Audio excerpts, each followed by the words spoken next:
Salut, ici la chaîne Sentier du Bonheur et aujourd'hui, on va repartir aux États-Unis. On a cette chance de pouvoir partir aux États-Unis quand on en a envie.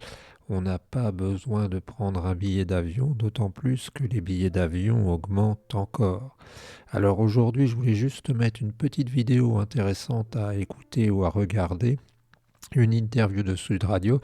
Bon, bien sûr, ils interviewent Idriss Aberkane, ce qui n'est pas forcément un gain de, disons, de sécurité absolue, mais il y a quand même quelques propos dans cette vidéo qui sont très intéressants, notamment concernant ce qui s'est passé après l'affaire du revirement de Facebook et du revirement de Mark Zuckerberg. Alors, Mark Zuckerberg est incroyable parce que il a complètement changé son fusil d'épaule, il a complètement retourné sa veste et il est pire que toutes les pires personnes qu'on puisse imaginer. Parce que on peut imaginer que dans des situations de crise, une personne se prostitue pour nourrir ses enfants. On peut imaginer que dans des situations de crise, on en vienne même à lutter et à tuer quelqu'un pour protéger les siens si d'aventure il y avait un problème. Mais quand on voit qu'on est dans la situation de Zuckerberg et qu'on est pourri de pognon et que on est capable de basculer tout simplement et de faire des concessions simplement parce que on veut augmenter encore son influence et rester vivant entre guillemets. On nous dit dans la vidéo de Sud Radio, c'est pour ça que c'est intéressant aussi, qu'il y a quelques trusts qui sont sur le grill là-bas et qu'il en faisait peut-être partie, donc il montre patte blanche. On voit que c'est pire que tout.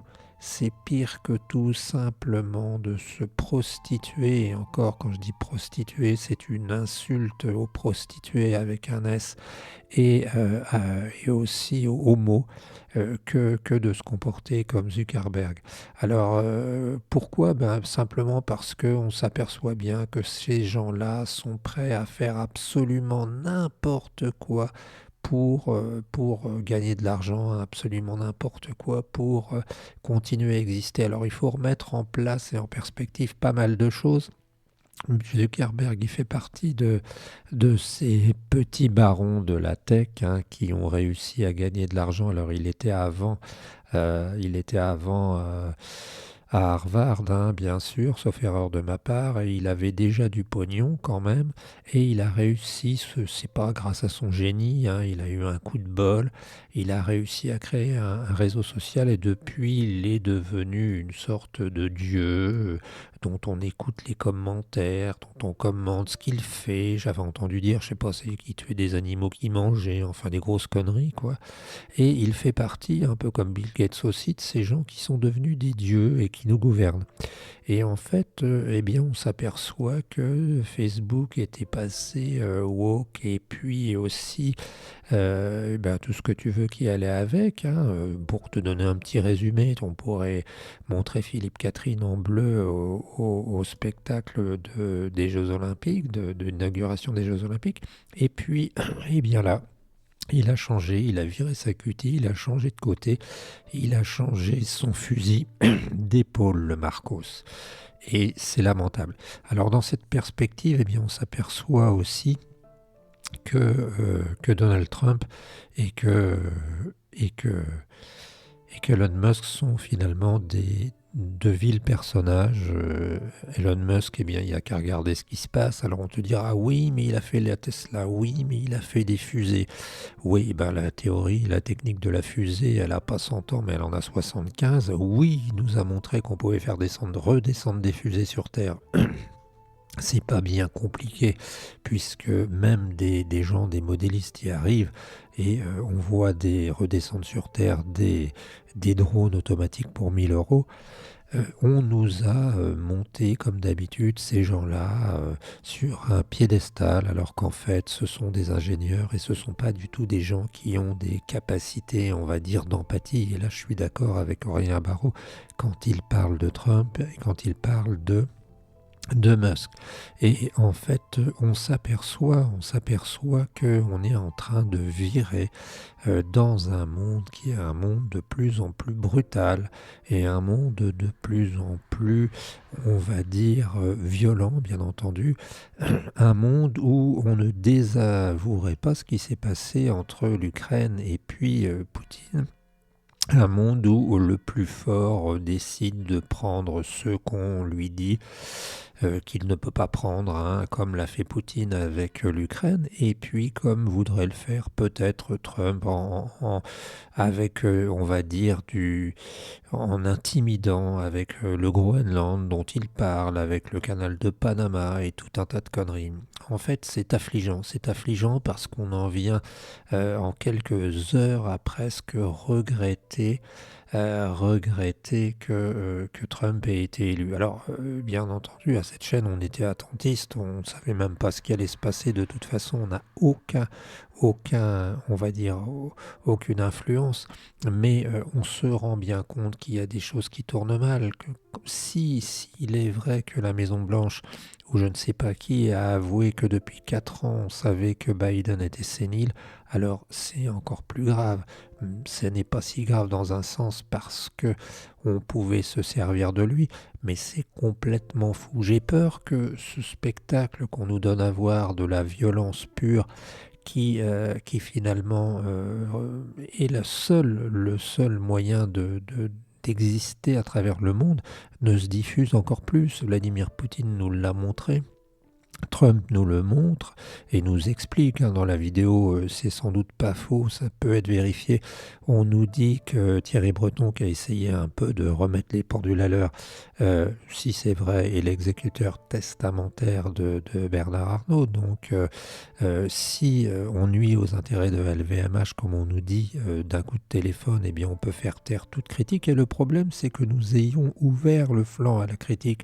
C'est ça, que nous ayons ouvert le flanc que c'est nous qui avons créé notre vulgarité, notre vulnérabilité, veux-je dire. C'est nous qui avons créé notre vulnérabilité. Alors bien sûr, il fut un temps où on croyait qu'on était dans un monde idéal, hein, qu'on était dans un monde où simplement, eh bien, il suffisait d'imaginer que les choses seraient belles et qu'elles deviendraient belles. Eh ben non, on n'est pas dans un monde de bisounours, l'Ukraine nous l'a prouvé, et le monde on va dire, se redessine avec des crayons, avec des stylos qui sont, dont les marqueurs, dont les mines sont l'autorité. Hein. Alors dans ce cas-là, pourquoi ne pas imaginer non plus que la Chine se mette à faire preuve d'autorité à d'autres endroits, qu'elle revendique des territoires, peut-être pas avec l'Inde parce qu'elle a la bombe atomique, et on se retrouvera avec des grands territoires à la surface du monde, où il y aura, un peu comme dans 1984, 2 ou 3 énormes entités. On aura peut-être la Chine, on aura peut-être la Russie, on aura peut-être les États-Unis, et qui ne se feront pas de tort et se renverront des balles. Oui, c'est une malheureuse conclusion et c'est une malheureuse constatation aussi, qui ne dément pas ce que nous disons depuis le début, c'est-à-dire que nous vivons dans un système où le capitalisme ou une certaine manière de fonctionner a toujours prévalu, et nous n'avons pensé tout le temps qu'à dépenser, et nous n'avons jamais pensé à économiser et travailler sur notre confort de vie plus que sur la représentation qu'on en fait. Hein. C'est évident, ça fait des mois, des années qu'on voit des ouvriers qui roulent en BMW, ça fait des années qu'on voit des gens qui font n'importe quoi, des jeunes même chez les ouvriers qui possèdent une quinzaine de paires de chaussures, de sneakers à 100 balles pièce si tu veux, et ça pouvait pas durer longtemps. Alors plutôt que du point de vue des solutions, hein, et même en écologie, plutôt que de vouloir jouer dans une cour où on est ni satisfait, ni gagnant, ni heureux, hein, parce que ce mode de la consommation, ce mode de l'hyper-dépense ne sert à rien. On devrait faire quelque chose qui fasse que l'on recentre les besoins essentiels, vitaux. Thierry Casasnovas disait que, et il parlait de vivant, il fallait chercher à promouvoir le vivant. Eh bien, Jacques Chirac disait qu'il fallait remettre l'humain au centre. Eh bien, on pourrait remettre les besoins essentiels de l'humain au centre, manger, dormir, etc. Car il n'est pas normal que 150 ou 130 personnes meurent par an de froid en France. Voilà la nouvelle grille de lecture à la surface du monde. Eh bien, il paraît évident maintenant que c'est la force brutale, et on en est presque à regretter l'époque où finalement, eh bien, on nous vendait du wokisme et on nous vendait du LGBT. Et ceux-là rechangeront d'un bord comme de l'autre bientôt, hein. Si par hasard, dans 3 à 4 ans, quelqu'un d'autre passe à la Maison Blanche et que c'est un, entre guillemets, démocrate, eh bien Zuckerberg rechangera son manteau, sa veste, ce que tu veux. C'est pire que tout. On est dans un monde qui nous donne peu d'enthousiasme, et c'est pour ça que les jeunes doivent se motiver. C'est pour ça qu'il faut se rappeler, hein, cette phrase de la Bible que recitait entre autres Casasnovas, qui disait que dans la Bible il est écrit, alors c'est de mémoire: si tu veux la mort, alors tu auras la mort; si tu vas vers le bien ou la vie, tu auras la vie. Il faut leur dire que nous sommes sur des arêtes et que nous conduisons avec un véhicule qui risque, si nous ne faisons attention, de tomber dans le mauvais côté. Voilà, c'était une petite parole un peu déçue. Aujourd'hui, je te mets le lien vers la vidéo, et puis je te mets une ou deux vidéos choisies comme un petit commerçant qui te met une poire gratuite en te disant peut-être que ça t'intéressera d'écouter le reste. Salut l'ami, ciao, et donne-nous ton avis sur la situation parce que c'est quand même assez abracadabrant. Ciao l'ami.